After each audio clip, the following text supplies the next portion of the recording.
Welcome. I'm Marlena Raycamp O'Brien, Harvard Radcliffe 82 and Harvard Law 85 of the Harvard Club of Boston. Our club, in partnership with the great Harvard Club of Ireland and Harvard Med School, is delighted to co-host today's HAA Allyship Series event, featuring Pulitzer Prize-winning author Tracy Kidder, Harvard College class of '67, in conversation with the honorable, humble servant and advocate for the homeless, my friend Dr. Jim O'Connell, HMS class of '82 and faculty member. We first featured Jim in the Harvard Club's Dinner Conversation series, discussing his moving memoir, Stories from the Shadows.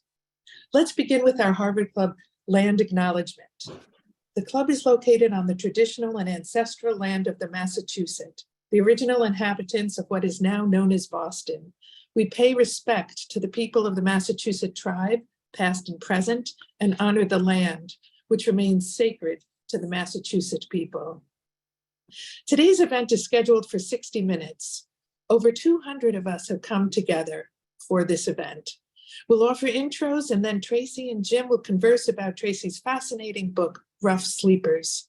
I can personally attest, a true page turner. Why Tracy authored the book, what has driven Jim to use his Notre Dame and Harvard education to do this work for decades, and how our alum community can support this work and him. Matt Haggerty, the devoted immediate past president of the Harvard Club of Boston, will lead the Q&A. You can use the Zoom Q&A function on your screen to ask a question. This means a brief sentence ending in a question mark. And then Robert Manson of the HAA Executive Committee and of the Harvard Club of Ireland will recap and conclude this gathering. To start, Dr. Shira Simon, Harvard College 04, HMS 11, and HBS 12 will introduce our esteemed guests. Shira is Assistant Professor of Ophthalmology and Neurology at Northwestern's Feinberg School of Medicine, with significant leadership roles, including on the admissions committee and as inaugural director of its new Masters of Healthcare Administration program. She's been director of the Neuro-Ophthalmology Service at Northwestern Memorial Hospital in Chicago, and as ophthalmology site director at the Jesse Brown Veterans Affairs Medical Center in that great city. Within the Harvard community, she serves on the HMS Alum Council and as a grad school director for the HAA. Shira did much to make today possible. Thank you, Shira, and welcome. Thank you so much for that kind introduction, Marlena. And thank you to everyone for joining today. We are thrilled with the turnout and absolutely honored to be able to introduce these two phenomenal individuals and learn from them, the best of our Harvard alumni stock. To start, I'm going to start with Tracy Kidder, Harvard College class of '67, poli-science turned English major. After graduating from Harvard College, he was the first lieutenant in military intelligence during the Vietnam War.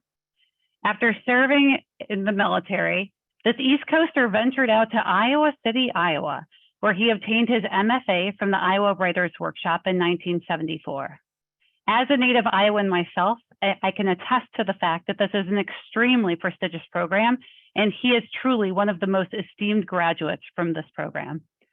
In 2010, Kidder was selected as the first A.M. Rosenthal Writer in Residence at the Kennedy School Shorenstein Center, where he continued teaching and writing. He has won so many of all the major coveted prizes in writing: the Pulitzer Prize, the National Book Award, the Robert F. Kennedy Award. He's produced multiple New York Times bestsellers, including the topic of today's conversation. He's written for The Atlantic for a long time. I first started getting hooked on Tracy Kidder's writing as a first year in medical school at Harvard Medical School, where we all read Mountains Beyond Mountains to start to understand global health and the work of the late, incredible Paul Farmer. Tracy has an uncanny ability to pull you in and make you feel part of the process.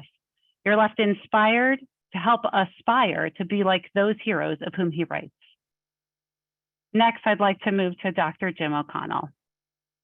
While he was offered a HMS class of '82, importantly, while he was offered the prestigious residency opportunity in oncology at Memorial Sloan Kettering, he He deferred this for what was at the time thought to be 1 year and then another year. Now, nearly 40 years later, he has continued his tireless mission to serve the unhoused of Boston. He is on faculty at Harvard Medical School, and he is the founding physician of the Boston Healthcare for the Homeless program, which serves over 13,000 homeless persons each year across 2 hospital-based clinics and in more than 60 shelters and outreach sites across Boston. He has served as the National Program Director of the Homeless Families Program of the Robert Wood Johnson Foundation and the U.S. Department of Housing and Urban Development. He's published articles across all of the major medical journals, and features for his work have been present across the globe. Really quickly, I want to have 2 quick anecdotes about Jim. I've heard he really loves being embarrassed, so here we go. One story, the first one was relayed by Eleanor Soar, the former Dean for Faculty Affairs at HMS, who I believe we're honored to have joining us today. He shared that Dr. O'Connell was speaking to HMS faculty at an event in his calm, unassuming, and down-to-earth way. So there were doctors everywhere. This is HMS faculty. And someone started to choke in the audience. Dr. O'Connell paused. He said, just a moment, came off the podium, successfully performed the Heimlich maneuver, and continued speaking. In my mind, this absolutely encapsulates Dr. O'Connell's essence and elegance. He instinctively and successfully helps anyone in need in his entirely unflappable manner, and yet continues to be wildly productive. One other quick thing, at the Northwestern Medical School graduation this year, the keynote speaker was the Dean of Harvard Medical School, Dr. George Daly. He inspired future physicians by speaking of 4 critical everyday heroes he has encountered in his life, 1 of whom was his grandfather, and 2 who are subjects of Tracy Kidder's writing, Paul Farmer and Dr. O'Connell. As he spoke, Jim's approach to his patients is humble, non-judgmental, persistent, and deeply personal, and it works.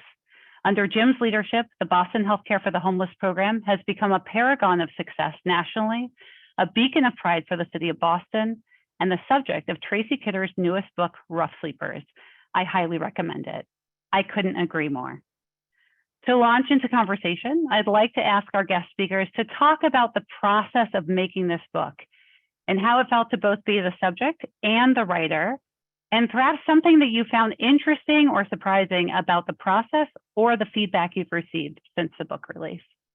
Thank you so much, both.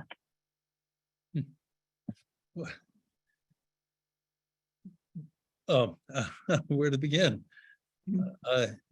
I've almost never chosen a book for its subject, but usually have met someone interesting and then gotten interested in what that person is doing.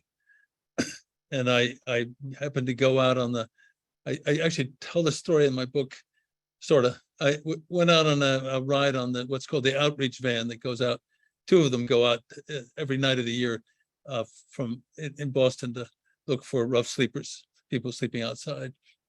And Jim was by then just going once a week, but I tagged along with Jim and a potential donor, and I was fascinated.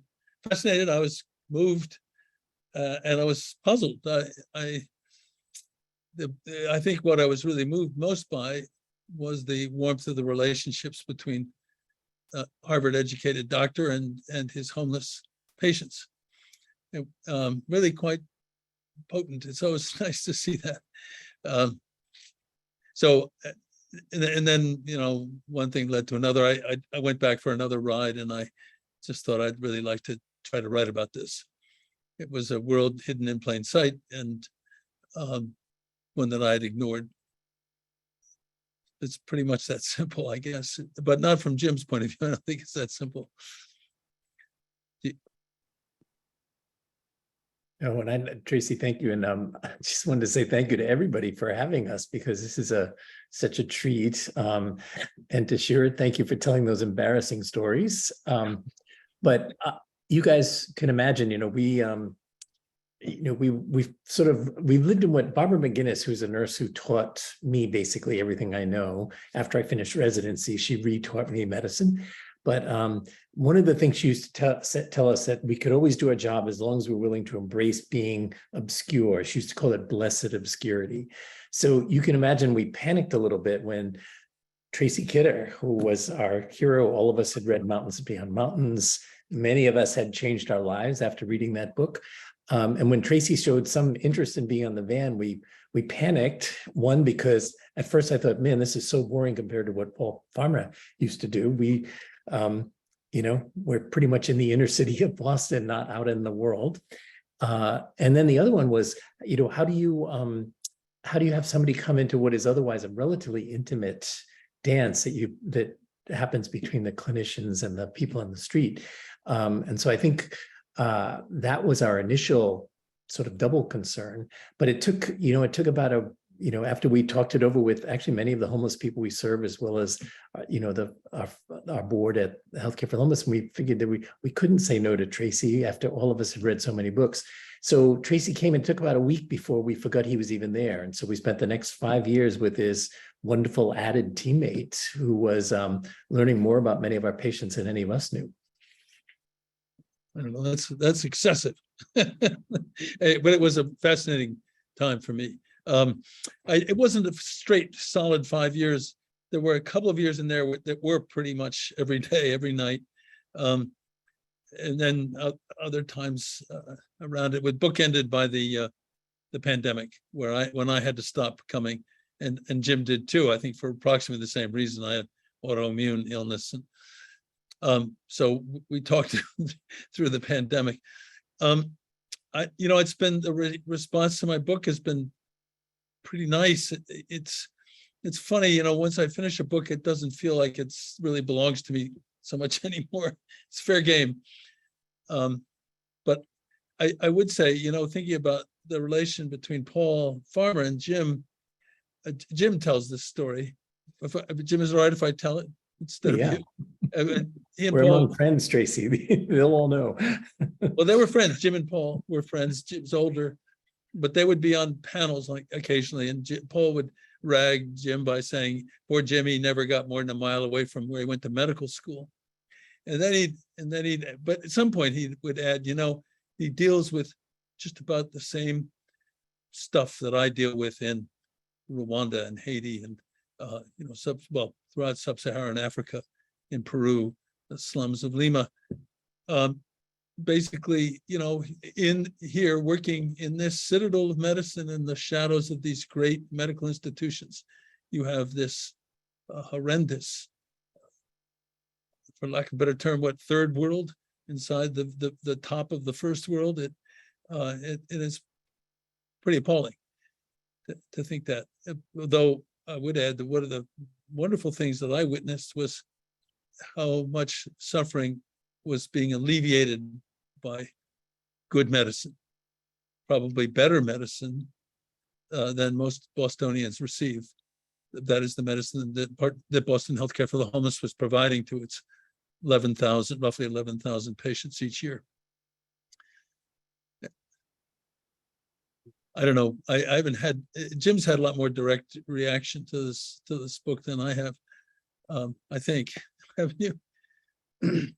Yeah, no, it's been in many ways, it's been embarrassingly delightful. And if I couldn't say it that way, that what I think I would share with all of you is that, on one hand, to shed light on what so many of the people who are living in the streets that we pass all the time are going through and what their lives are all about, I think is really what I treasure about this book. It's, the stories Tracy's able to tell that humanize people whose lives we just usually so off to the side of our eyes. And I thought that was really striking. And one thing I'd like to share with people is that, we were worried about how to protect the confidentiality and the anonymity that you would think homeless people would cherish. But it turns out to be a little bit different than that as they get to know you. And part of the joy of our lives is as you have time to develop relationships, and time is really the issue. But over days, over months, over years, sometimes we get to slowly know people. We have a dictum in our program that whatever your first impression is of someone, it will invariably be different a year later, and be patient for that. But it's funny how I was struck by how people really wanted to talk to Tracy. They wanted to tell their stories, and Tracy was a really wonderful listener. And when the book came out, Tracy quite amazingly gave a copy of the book to all the people that he had, all the people on the streets that he had interviewed and talked to and gotten to know. And the only disgruntlement came from the people who were not in the book. So I realized that unlike what we might have thought where people were trying to hide away from this, people on the streets are really, in many ways, dying to tell the story of their lives, to help you to understand what they've been through, so that it humanizes them in some way. So I think when I look at this book now, I really cherish the fact that these are people whose lives are now marked and their stories have been told. How's that, Tracy? Is that okay? Thank you. And I do want to point out one thing. This is not a book this was not a collaboration in the sense. This is a book that I wrote, and Jim did. I mean, it was an ideal subject. He said, whatever you write, it's going to be okay. Yeah. But just, I think that's important to understand that I wasn't writing a campaign biography or an as told to book. I just came upon a story and I thought it was worth telling. And I'm glad that I did. I would say one thing about the disgruntlement. Also, I feel bad about that, of course, but also I do feel bad that so many people's names had to be changed. I didn't have to change the names of people I got releases from, but you can't get releases from the dead. And sadly, a lot of the patients did die. A lot of patients did die in the course of my writing, and there were people I wanted to write about from the past, and this law, and our law, HIPAA, extends beyond death. So I couldn't, I guess for some good reasons, but anyway, I think people deserve to have their names, attached. But some people who signed releases did not want their names. Were happy to let me write about them, but did not want their names used. There's a huge spread of people who are homeless in this country. It's one of the main things that one learns. And when so often Jim gets asked, I even get asked about how do you solve this problem? And I think the first thing you have to realize is its complexity, and the fact that it's not a single problem, that you might think of it as the symptom of many, many problems that we haven't fully faced up to. For instance, child abuse, and we don't have a good functioning system for treating people with mental illness. And I could go on and on. I don't know if we want to get into that. Do you, Jim? We usually do. It might be, Tracy, it might be worth, I think, I just want to underscore what you're saying, that the further I've gotten into this, which is now a long time, I think I know less and less about how to solve it and more how to take care of people while they're stuck in that situation, which is a terrible dilemma to be in. But I urge everybody, and Tracy articulates this really well, that there's sort of like two problems going on. One is this societal problem, the tragedy of homelessness and the outrage that we have so many people living in a country like ours without a place to live, and that the available housing stock has diminished so much that it's become worse and worse. And so we know that the solutions to this are going to have to come from a societal adjustment. We're going to have to invest in low-income housing, but we're also going to have to invest in just what Tracy's saying, and in the structures that are really the determinants of the health of all of our folks: the schools, the foster care, the welfare system, the correction system. All of those weaknesses in all of those systems are kind of what contribute to homelessness down the line. And unless we fix those, we're not going to prevent homelessness.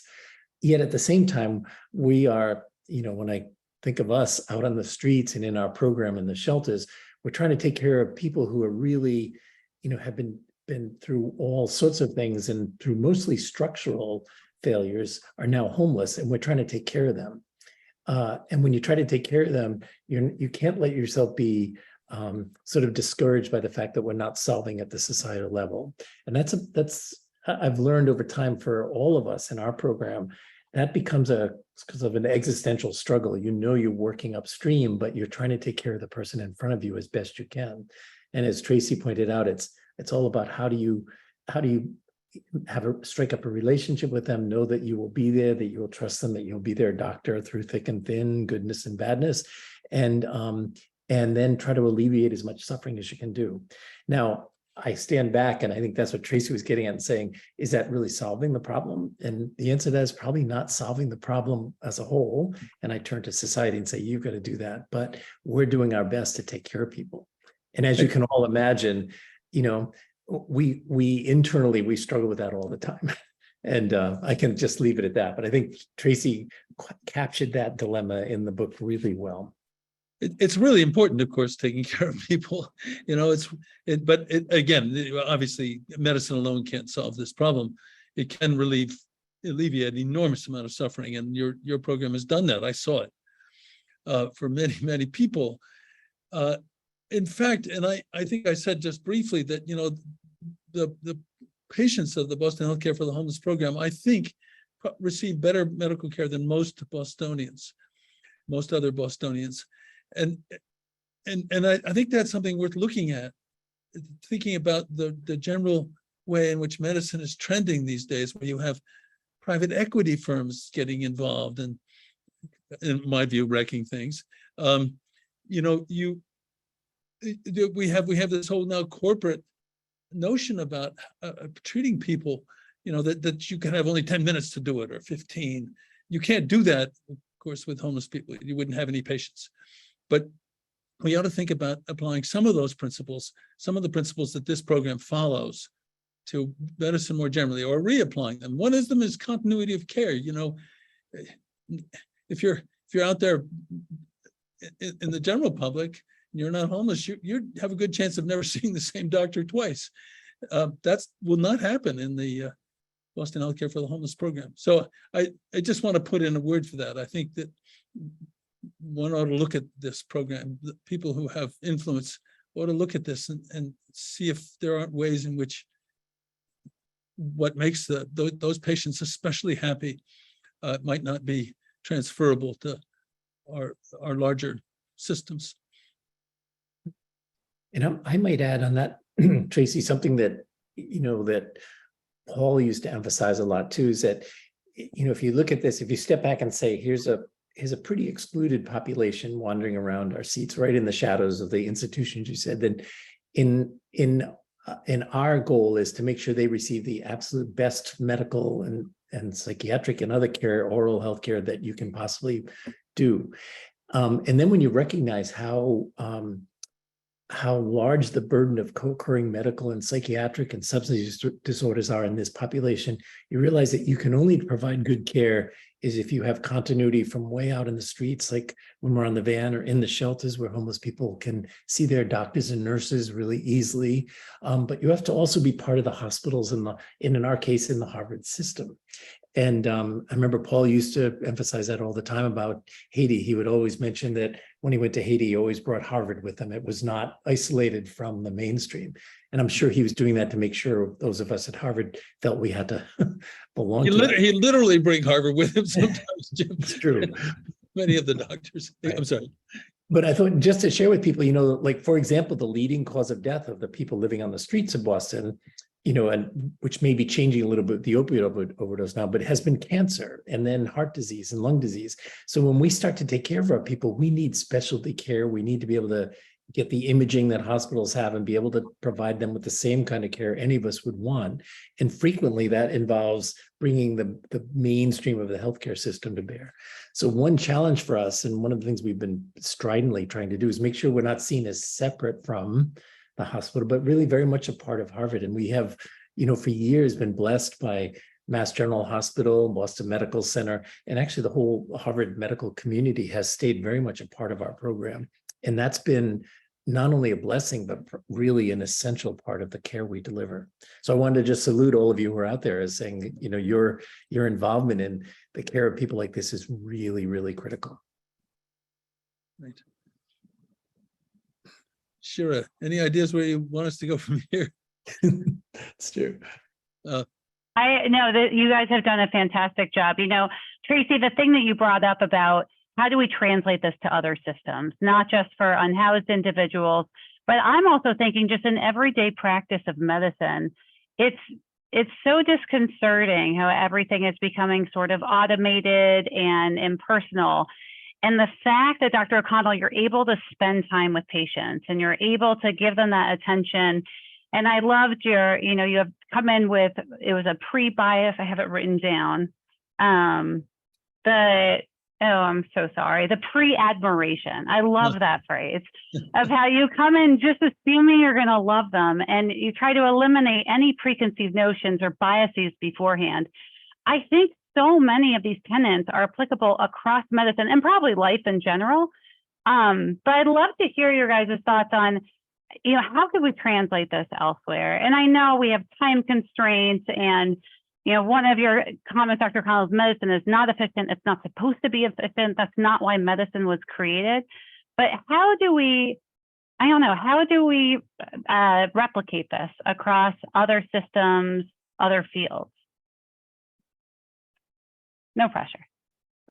Yeah. Easy question, right, Tracy? Let me take a stab and then you, Shira, I think that, is the question that sort of absorbs us all the time, because one of the earliest things I learned from the nurses, and if you read the book, The Nurses Who Made Me Wash Feet for 2 months before I could even become a doctor, it was that really critical time invested in earning trust and earning, your position there, which we never had that time when you're in the hospital. You'd walk into an exam room and you right away started talking to someone and trying to get the most intimate details from them within 5 or 10 minutes. And with homeless people, that may work with some populations, but with people who've been, scarred by years in the streets and institutions that haven't treated them well, they're never going to share with you what is really going on until they trust you. And that involved a lot of time. And I became quickly aware of the fact that Medicare, Medicaid don't pay you for time. That's just not valued in the healthcare system. Yet the return on the investment of that time, I think, is quite staggering, at least when you put it into these very vulnerable, high utilizing populations. So, I'll just give you an example of, as we've gotten to know the people living on the streets, and we sort of, there's 300 to 400 to 500 people that are living on the streets of Boston at a given time. And we look at them, our team shares in their care. So they know us, we all share in their care. And one of the interesting things about COVID, COVID came and devastated us in the shelter community. 40% of everybody living in a shelter, because these would be 500-bed shelters, 200-bed shelters. Once the virus got in there, it went crazy. But for the people living outside, interestingly, they didn't get COVID. They were living outside. And we learned a lot about, as we often do, that homeless people can teach us a lot about the mainstream issues, often before we know them otherwise. But the virus just wasn't passing around outside. That was one lesson. But then when it came time for vaccinations, how there's so much resistance to it, and it was really hard to get people going. When we started vaccinating people on the streets of Boston, the people were our patients. It was our nurses and our doctors, and our psychiatrists who were doing the vaccination. We would go to them with our vaccines and ask them that. And virtually all of them said yes. And the reason they said yes, we realized, was not because, it was because they knew the person that was giving them the shot, and they had known that person and trusted them. So I started thinking, God, the investment in time spent on that meant that we have a largely vaccinated population on the streets, which would have all said no had we come up. If we'd said go to a clinic or I didn't know them, they would have refused. So I think there's a lot of little things we could probably learn about from them, looking at the mainstream, about how to turn it around so that there's time invested in a relationship then that can then be parlayed into good health outcomes. I think it's, I think that's all absolutely true. I also think if you want to get doctors back, and we've lost a lot of doctors, we've lost them spiritually anyway. I know this from members of my family and so on, and nurses. We really have to give them a chance to treat patients. And I don't think we're doing that now. I really don't. And there are a lot of good examples out there, and this is one of them. And Dr. Jim, one of the things that that Tracy related so eloquently in the book was how you went from Newport to Notre Dame to Cambridge to Harvard Medical School. And, you talk about being able to relate to these patients. You drove a cab, you bartended, you really had developed those relational skills. So why don't you share some of that journey with us here today? Yeah, although as I've told Tracy many times, my mother, when she was alive, wouldn't let me talk about this phase of my life. Okay, just so you know. So the truth is, I did not know what I wanted to do and I graduated. I'm in the class of '70s, so I'm a few years behind Tracy, but it was the craziest time that I ever remember. And the world was divided. There was war going on. It was civil rights. People had been assassinated that we adored. And it was really hard to figure out what you should do with your life. And I can remember wandering around and I loved everything I did. I spent, just as you said, a couple of years in Cambridge. I taught high school in Hawaii for a while. I tried graduate school for a while and political philosophy, and that didn't work. Then, it was just by accident that I, happened to be in a setting in the Isle of Man when I was sitting with a man who had broken his leg on his motorcycle and had to talk to him while we were waiting for the volunteer fire department to come from the other side of the island. And I just remember being struck by the conversation I had with this man who was completely from another world than I was. He was from Manchester. He was a biker. But we had this amazing conversation, and all I wanted to do was learn how to fix a leg like that so I could have these conversations. Not to mention that I almost vomited looking at the leg, but that was another side. But once I found what I wanted to do, it was like a gift, a blessing. But what I did realize over time, that I had been a bartender and worked in restaurants from the time I was 11.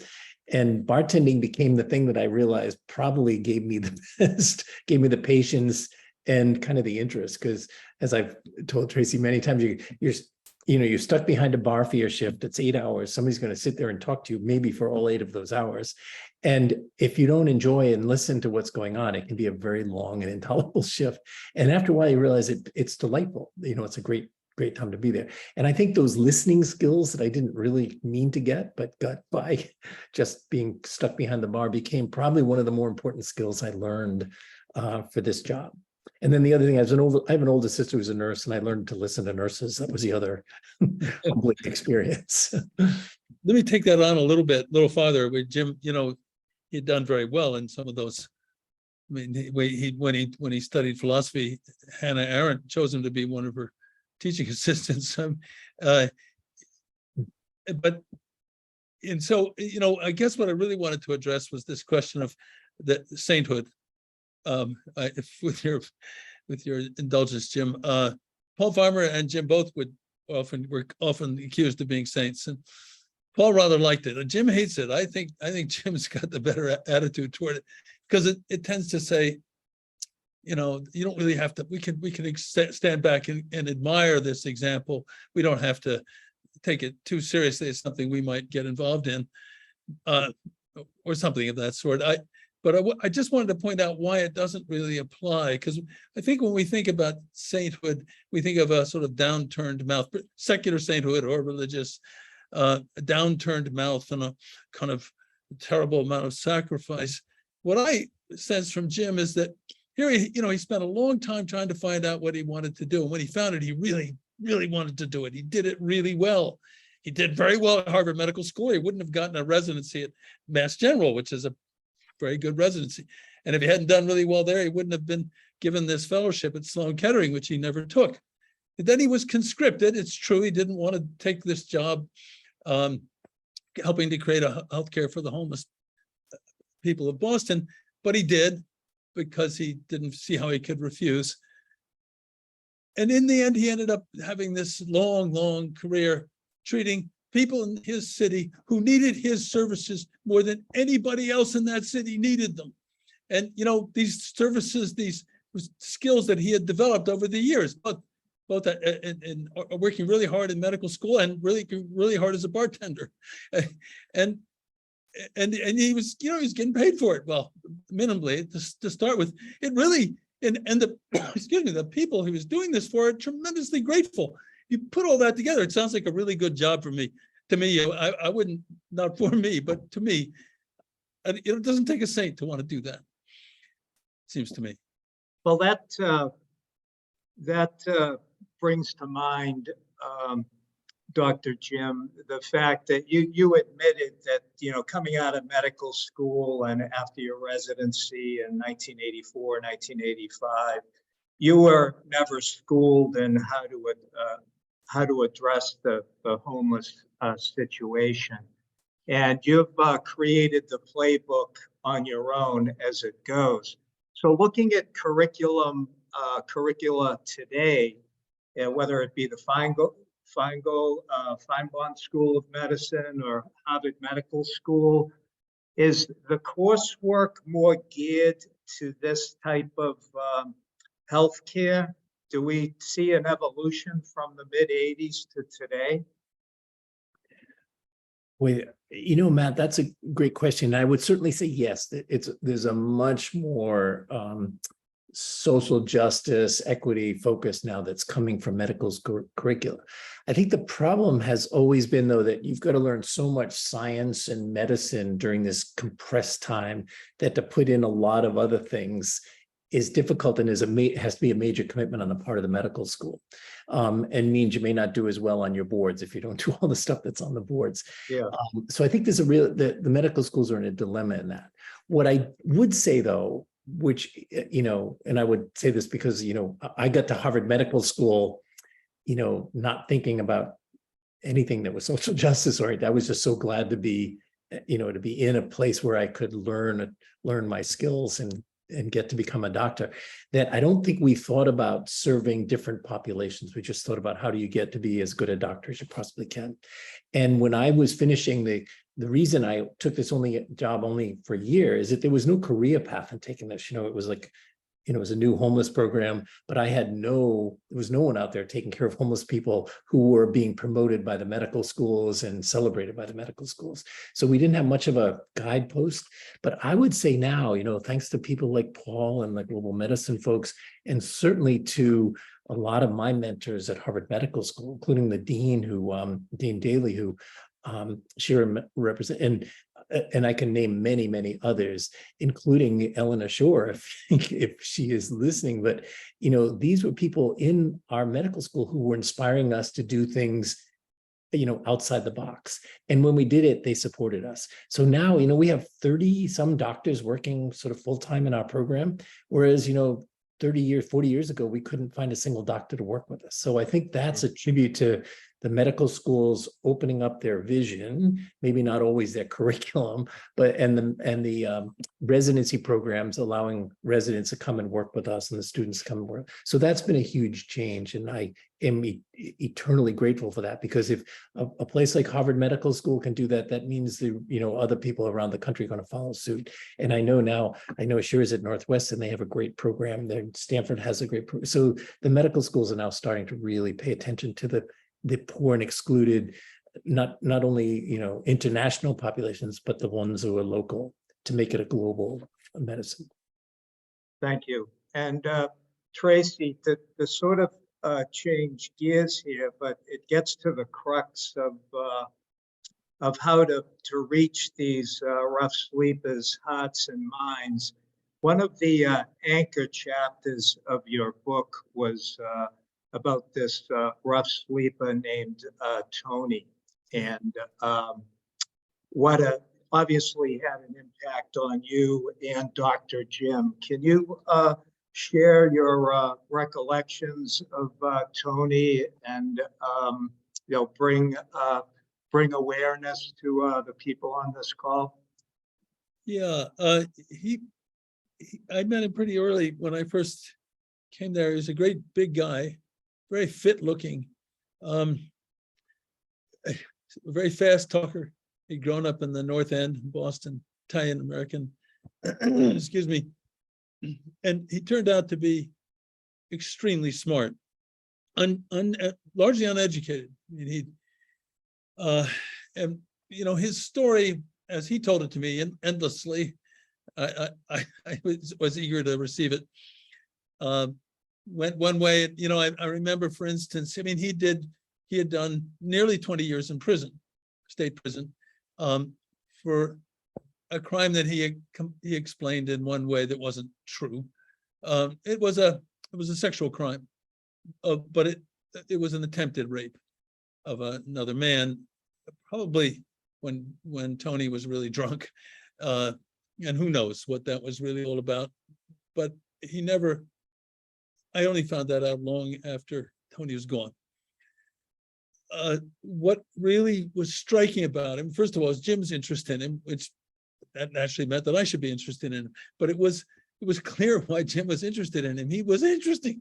He was a guy who was desperately seeking for a purpose in his life. He told me, you know, he'd done all this stuff for young inmates when he was in prison. And you know, I sort of thought, oh yeah, sure.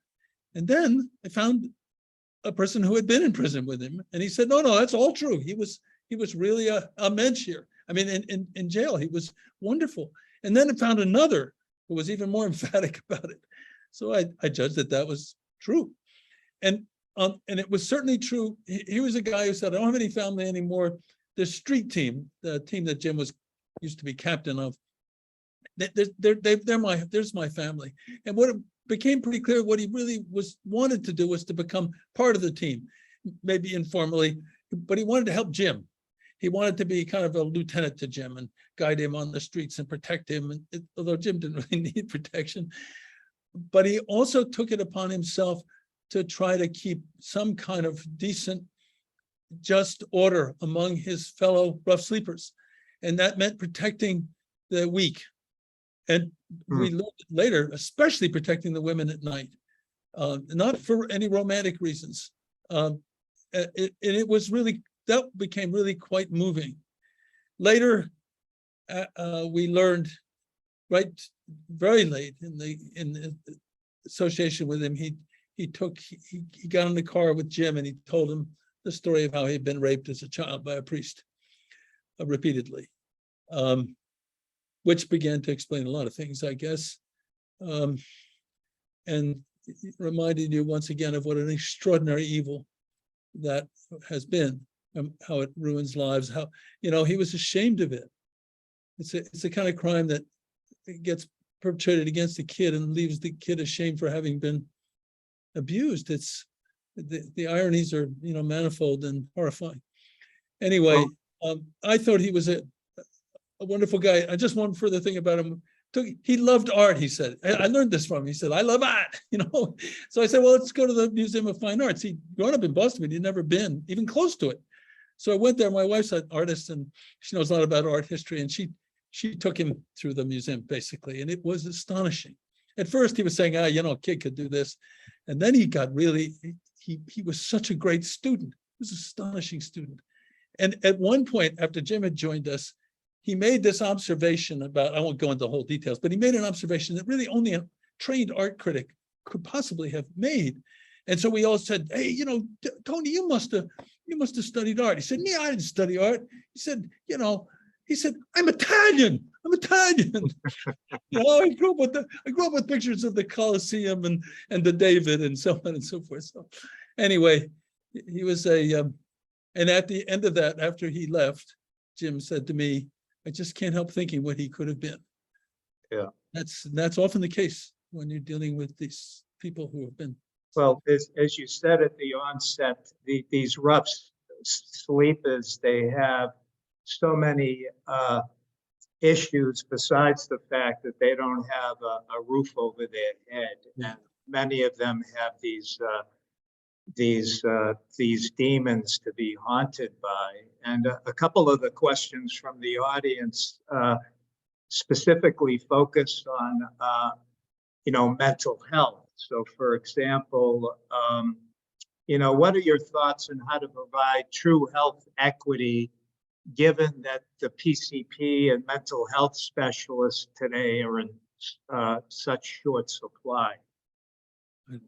Jim?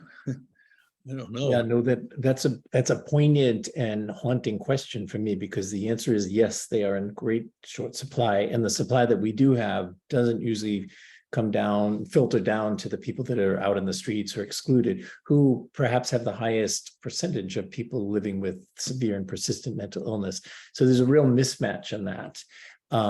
And what I don't know how to answer the global question, but I can say that, in a program like ours, if we can have students come in, for example, with our street team, as Tracy has described, we have two psychiatrists, two really good psychiatrists who are devoted to caring for the group of people that we care for. And it has been a revelation for me, because it's unlike what I learned in the hospital, where if we needed psychiatric care, somebody might consult, but then the care would go on somewhere else. We can do the care, on the streets, in their new homes, in the hospital, together with where the internist and the nurse practitioner and everybody are all in the same team. And that turns out to be remarkable. And you can really get to know people that way. And some of the people that we used to say were absolutely resistant to any care for their mental health will, over time, really begin to trust, our psychiatrist and begin to take medicine. The problem we have, as you all know, is that we could do that engagement, but then the system for mental health care, if you need to be, if you need a place to be safe, a place to stay for longer than a day or 5, is almost non-existent because of what we have dismantled. So, as Tracy's daughter is a good friend of ours who's in the emergency room at the Brigham and Faulkner, and they have people waiting there for beds for mental health care that can be there for days and weeks on a gurney in this overstimulating environment. And it's just a terrible system. So how about the Shattuck Hospital and the Barbara McGinnis House? Are they for non-psychiatric patients? No, great question. So our Barbara McGinnis House is now, it was originally in the Shattuck shelter way back in the beginning when we started it back in 1985. And I haven't mentioned to everybody, but one of the key things is certainly in my life, which was a lesson that I have now come to cherish, is that we were put together by a group of homeless people and advocates who said, here's how we want to be served. So when I tell you all these things we're doing, it was because we had to do it. It wasn't because I had this great idea. One of the things the homeless people were really upset about back in 1985 was that we, the doctors, were discharging them from the hospital when they were way too sick to be out on the streets or in a shelter, and they didn't have a home to go to. So they made us come up with a thing called respite care with the help of Governor Dukakis back in 1985. And that started in a shelter. We moved it in the early 90s in the midst of really the crest of the AIDS epidemic to an old nursing home in Jamaica Plain. And then now it's in a building that is a former public health part of the hospital in downtown. So that is for people primarily with medical problems, but we've come to acknowledge, if you look at people on the street, 70 to 75% of them also are struggling with a pretty severe and persistent mental illness. So there's no separating of them. So the answer is yeah. And even though it's not primarily a mental health place, we have psychiatrists and whole mental health services there. So people can be cared for. The problem for us is it's not like, the average length of stay turns out to be a few weeks, a couple of weeks to a few weeks to get them through an acute and subacute medical psychiatric problem. But then after that, we have very few places for people to go. And that's what's missing in the system. Thank you, Dr. Jim. And back to you, Tracy. We have another question for you specifically. If you could sort of walk us through the more granular specifics of your writing process for this book, more broadly, when you're trying to tend to such complex and humanizing stories. Well, I did this.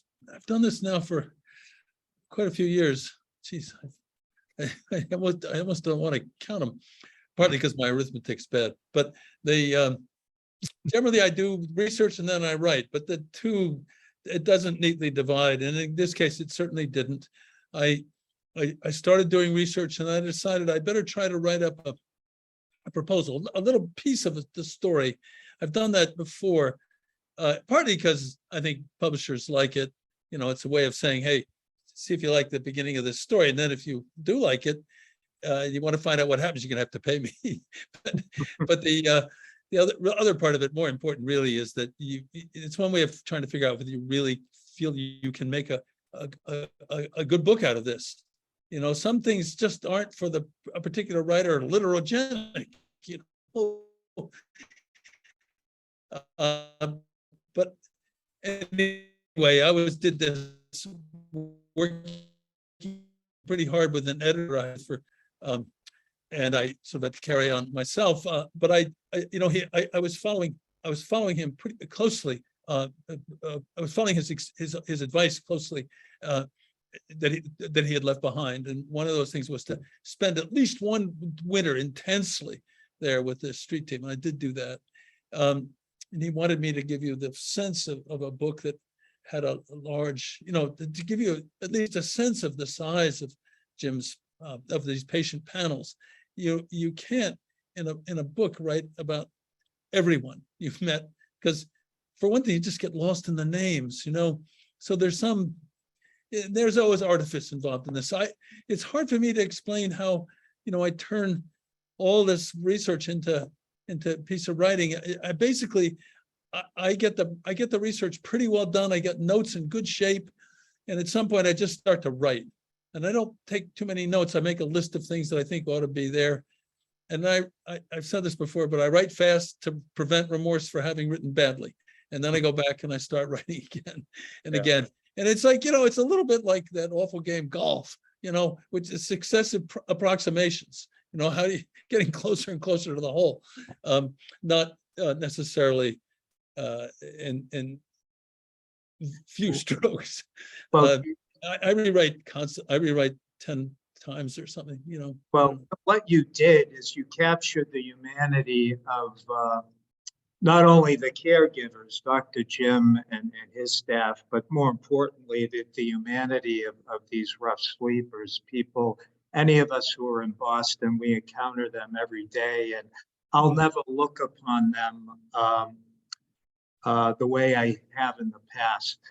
We tend to forget that humanity. And Dr. Jim, you know, one of the things about serving the public, especially during COVID and post-COVID, is the dealing with burnout. And our assistant dean of at Harvard for civic engagement and service, Travis Lovett, who is dedicated to service in his own right, asks, how do you emotionally recharge or unwind, particularly when times are challenging like they are now?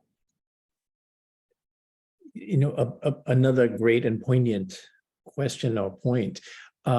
First of all, one of the blessings of working in a program like ours is that the homeless people that put us together insisted we work in teams, because they didn't trust people like me who would come out for a year, get to know them, and then disappear. They wanted continuity. So they figured, at least if I was in a team, should I leave, that each person would know the rest of the team. But that has meant that, you know, since we all care and share in the care, when we get disappointed, we have someone to share it with, and when we have these joys, you have ways to do it. And I think, as Tracy pointed out in the book, it's also, you know, this is a tough group to deal with, you know, the population, and sometimes it goes really well, and sometimes it can be really tough. And when it gets really tough, you can ask somebody else on the team to step in for you, so you don't have to feel the burden all yourself. So I think that's one of the key things we've done. And I think the other thing, to be honest with you, Matt, is you know, we get to work in the hospital, take care of people in the hospital, but then get to do our clinics, you know, out in the shelters and on the street. So we're not captured inside one place all the time. And there's something about the freedom of all of that and the challenge of trying to keep that up that sort of prevents ennui in the best of ways, you know. And I think, and then the last thing I would say is, you know, as I learned at the very beginning, the medicine itself, which is what I was drawn to in the first place, is incredibly complicated. You know, taking care of someone with diabetes walking around the streets is really challenging. And taking care of someone's cancer when, you know, they're getting radiation but have no place to go during the day, you know, or chemotherapy, gets really challenging. End of life care gets really, really challenging. So I think some of that has been what keeps us going. You know, you're never quite where you want to be, so there's more to do. And then finally, I would say, just, you know, we've worked really hard in our program to figure out, how do you support people to have enough time to care for people? the doctors who have not done very well in our program have been those who see people too quickly. The ones who like to take a little bit of time are the ones who are much more successful. So we've had to learn out how do you support that, as opposed to say productivity is more important than the time. And that's a tough one in today's atmosphere. Well, we're almost ready to wrap up, but one question that we all have for you, Tracy and Dr. Jim, is how can we as a Harvard community, Harvard alumni community, assist the program, you in particular, Dr. Jim, at the Barbara McGinnis House, and all you're doing, what we see at Mass and Cass. What role can we play as alumni within the Harvard community?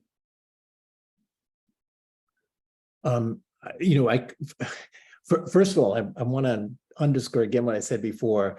I am blessed to be part of the Harvard community, and so many people have done so much to keep us, alive and thriving. So for that, I want to say huge thanks, because we would never be where we are if we weren't supported by the medical school and the hospitals and the community. But that said, it's always a struggle. So our program, has grown. We're in the $80 million a year. We have about 600 employees now, which is way too big. We never thought it would get that big. But to support it, we primarily use Medicaid and government funding. We do our jobs. But to pay for the time that we need to take for people is usually dependent on philanthropy and grants and stuff like that. So anything you can do that helps us on that just allows us to do our job. And we are, extraordinarily grateful for any of those donations. And that's what it would be for. But thank you for even bringing that up. Well, thank you. And Tracy, it's a magnificent book. And, I encourage everyone on this call, if you haven't read it already, to please get it and run through it. As Marlena said, it really is a page turner, and you can't put it down. So thank you, Dr. Jim. Tracy, lovely to have you. Now I'm going to give it over to my colleague Bob Manson, who's going to recap and close out for us. Thank you. Thank you very much, all. Thanks, Matt. Tracy and Jim, thank you both so much. I wanted to quickly ask you a question. We might run a minute or two over time, but to quickly ask you a question as to how you both feel your experience at Harvard has influenced your calling to write about and care for those often forgotten about, forgotten by our society. Can you? I want me to start. I conceived of my desire to be a writer at Harvard largely because of a wonderful professor I had named Robert Fitzgerald, who was the Boylston professor.